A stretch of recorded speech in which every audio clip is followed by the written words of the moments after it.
In this video, I am going to further explore mental shortcuts, strategies that we use to try to simplify the very complicated world that we live in, sometimes leading us to errors, but these things we do, they serve a purpose.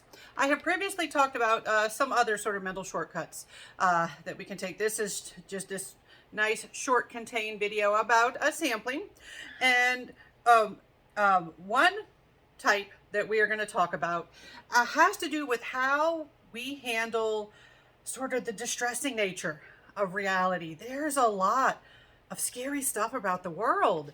It can be really difficult to kind of realistically, factually think about all the different, awful things that can happen to us and the dangers and the risks that are out there. And so one thing that kind of helps us function is we will think in a sort of illogical manner to help us survive. So one of the things that we will engage in is called magical thinking. And this is not necessarily like directly believing in magic or believing in supernatural powers or something like that. What magical thinking involves is where you have beliefs based on assumptions that do not hold up to reality. That might sound like believing in supernatural powers, but it doesn't have to go to that realm. It's just kind of fooling yourself a little bit. So this can include a lot of things. This can include simply focusing only on the stuff you like or gives you hope about the world, sort of wishing for the things that you want to be true. It can also involve in believing in supplements or advice or strategies, life advice that is not necessarily based in science or research and not looking up the science or research. Maybe you see somebody on social media who says, hey, if you want to be healthier, try this thing. And you want it to be true. You want to be happier and healthier. And so you're like, I'm going to try the thing. And you don't use your logic to look into what's the evidence for that? What's the basis for that? And you might try things that have no evidence or basis behind them because you want them to be true. You want to believe that there is, a remedy, a cure, a right way, an effective way to do something like ensure your happiness, ensure your health, lose weight. I almost don't want to mention losing weight because I've already gotten a nasty troll comment on one of my YouTube videos. If you're still watching, what do you think you accomplished by that? Anyway, back to the stuff that we might want to believe in. It might be something that keeps you from getting COVID, to, tie things in to recent current events. Something that means that, you're going to raise good kids. Any of those things. Sometimes we will believe things that are not necessarily based on science, based on evidence, just because, we want them to work. We want them to be true, and we just accept them. All right, so with magical thinking, there are different specific strategies that we might use. You might engage in counterfactual thinking. Counterfactual thinking is like, what if? Anybody watch Marvel? What if? Where we got to see, hey, what would happen if one of your favorite Marvel characters had their life go differently? What if instead of Steve Rogers becoming Captain America, Peggy Carter became Captain Carter? I really like Captain Carter. All right, but if you do this in your real life, if you say, hey, what if I had gone to a different school? What if I had not broken up with that person? Or what if I did break up with that person and tried going out with this other person? All of these sorts of things can be involved in counterfactual thinking. All right, so that's imagining what might have been. Not focusing on the reality you have, focusing on the reality you might have had. So thinking about alternative facts, alternative events, things that would lead to a different present or a different future. And you can have two types of counterfactual thinking. One of them is downward counterfactuals, and you can also have upward counterfactuals. Downward counterfactuals are when you imagine outcomes that are worse than your reality. That's like, whew, at least I didn't do that thing. That's kind of like the silver lining way of thinking. Like you might say, man, it looks like, I did not pick the best job. This is not the right fit for me.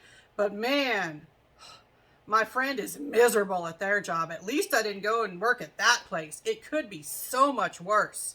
Or, oh man, I just got out of a disastrous relationship, but oh, it could have been so much worse. They could have stolen from me, like, or just, you think of worse things that could have made it so much worse. All right. So you can see how downward counterfactual thinking, it makes you feel better. Even when you're dealing with a not so wonderful reality, you say, well, it could be worse. It could be worse. And so it makes you feel a little bit better.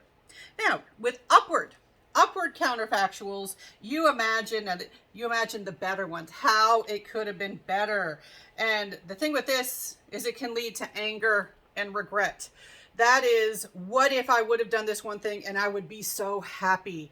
Oh, I should have taken that job. I'd be so happy right now. Oh, I should have just gone ahead and tried out for that team. That would have been so much better than whatever I actually did. I should have taken that call. Any of these things. And so upward counterfactual, it does not make you feel better. It can make you feel much, much worse. All right. So downward tends to make you feel better. Upward tends to make you kind of resent the reality that you have. So this sort of counterfactual thinking, it doesn't always make you feel better. Now, some other types of ways that we can alter our reality to deal with the world that's thrown at us. You can have an optimistic bias. And I've kind of mentioned previously that we engage in optimism to try to cope with the world, that people who are actually more realistic are more likely to be depressed.